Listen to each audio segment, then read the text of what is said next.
Hi guys, you ever strap into your sim rig and think, there's something missing? Not the wheel, not the pedals, but that feeling of being locked into the car, like it's about to launch you into orbit. That's where the harness comes in.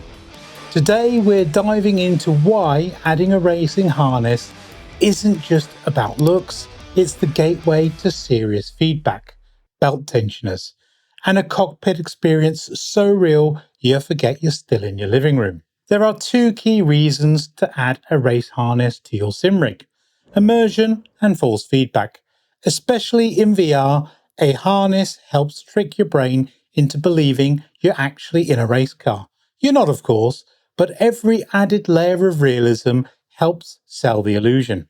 Which brings me to the real reason I added belts into my rig: belt tensioners. These motorized units adjust the left and right shoulder straps to simulate motion, whether it's the surge of acceleration or the jolt of hard braking.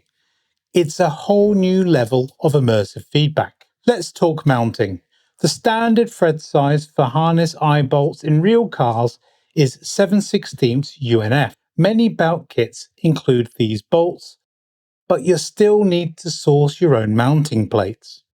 Mine were aluminium, so I used HSS drill bits at low speed, starting with a pilot hole, then widening it to fit an M8 bolt. Each plate has got 2 holes, meaning a 4-point harness setup used 8 M8 bolts and T-nuts. It's secure, arguably overkill for a rig that hopefully won't be in any serious collisions.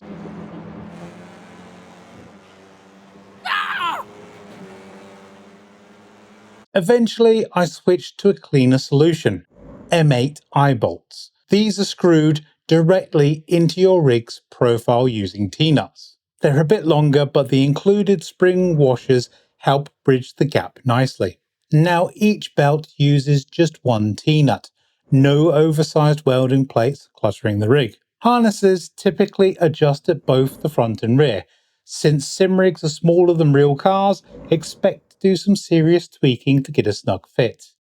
Do the bulk of the adjustment on the rear, where you can tidy up the excess webbing. Once you're close to the right fit, hop into the rig. The belts should be snug, uncomfortably so in a real car. You don't need to go that far, but make sure your seating position is dialed in so the belts don't strain your shoulders, especially when tensioners are in play.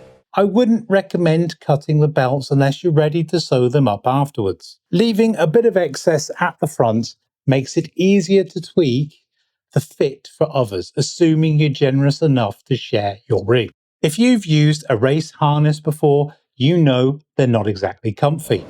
They're tight and restrictive, and they need to stay that way if you're using belt tensioners. Any slack kills the effect. Your seating position and accessory layout matter more than ever. You won't be leaning forward without unbuckling. One drawback: if your seat slides, the harness tightness will change with it. Adding a harness to your sim rig isn't a decision to take lightly. It adds clutter and can reduce overall usability.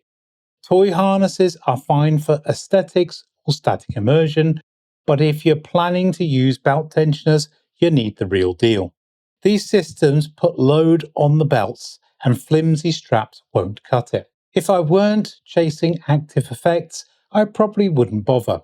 It's clunky, heavy, and inconvenient.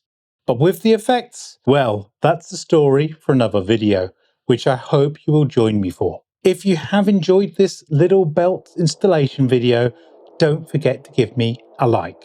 Subscribe to the channel so you don't miss the next episode where we plunge into belt tensioners. Bye bye for now. See you next time.